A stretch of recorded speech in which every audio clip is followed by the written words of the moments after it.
আজকে আমরা এই যে আমাদের আরজি করের ঘটনা নিয়ে সিবিআই যে পলিগ্রাফ টেস্ট করছে, এই পলিগ্রাফ টেস্ট আসলে কি এবং এর সায়েন্টিফিক যে ভিত্তি বা বৈজ্ঞানিক ভিত্তি কি আছে এবং এতে কত পার্সেন্ট বা এই টেস্টের সেন্সিটিভিটি পজিটিভিটি কি, এই নিয়ে আমরা আজকে সংক্ষেপে আলোচনা করব। পলিগ্রাফ টেস্টের কিন্তু হচ্ছে তিনটে স্টেপ। একটা হচ্ছে pre test interview, during test interview এবং post test interview. Pre test ইন্টারভিউতে যখন মেশিনটা যার পলিগ্রাফ টেস্ট করা হচ্ছে তার দেহে বসানো হচ্ছে না,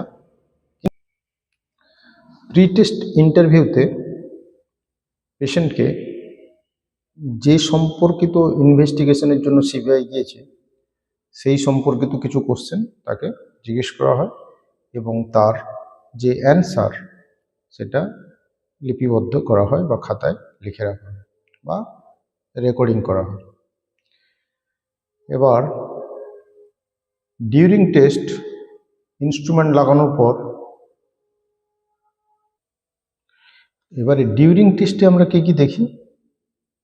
প্রি টেস্টে যে অ্যাকিউজড পারসন তার blood pressure, heart rate, respiratory rate এবং স্কিন কন্ডিশন দেখি।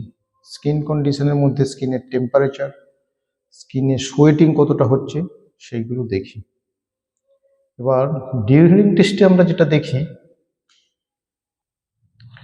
ডিউরিং টেস্টে আমরা ধরুন একই কোশ্চেন করার পর দেখি সে উত্তর দেওয়ার সময় তার হার্ট রেট, ব্লাড প্রেশার এবং রেসপিরেটরি রেট আর skin condition, that's mean sweating হচ্ছে কিনা, টেম্পারেচার বেশি হচ্ছে কিনা, এইসবের কতটা ভ্যারিয়েবিলিটি হচ্ছে বা কতটা বেশি হচ্ছে।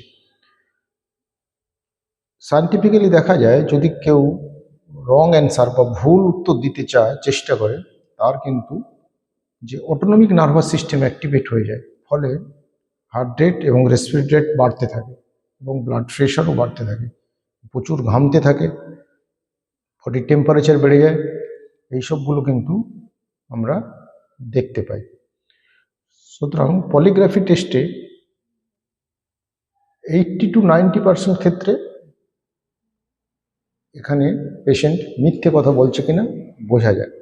বা এই টেস্টের আর একটা নাম হচ্ছে লাই ডিটেক্টর টেস্ট।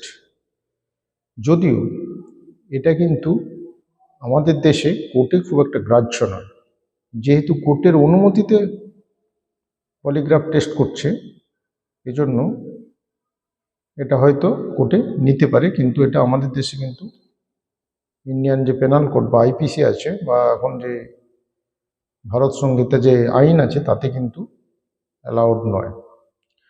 কারণ এই টেস্টে সবসময় কিন্তু বোঝা যায় না। ধরুন কেউ অ্যাংজাইটি রিলিভার কোনো ওষুধ খেয়ে টেস্টে যদি বসে, তাহলে কিন্তু তার হার্ট রেট, পালস রেট বা রেসপিরেটরি রেট কিন্তু ভ্যারিয়েবিলিটি অত নাও হতে পারে, বা যে এই টেস্ট সম্পর্কে জানে, এই টেস্ট সম্পর্কে কি করা হয়, তারও কিন্তু ভ্যারিয়েবিলিটি নাও হতে পারে। নেক্সট হচ্ছে পোস্ট টেস্ট অ্যানালাইসিস কীভাবে করে। পোস্ট টেস্টে আবার তাকে কিছু সিম্পল কোশ্চেন জিজ্ঞেস করে প্রি টেস্ট, ডিউরিং টেস্ট এবং পোস্ট টেস্ট অ্যানালাইসিস করা হয়।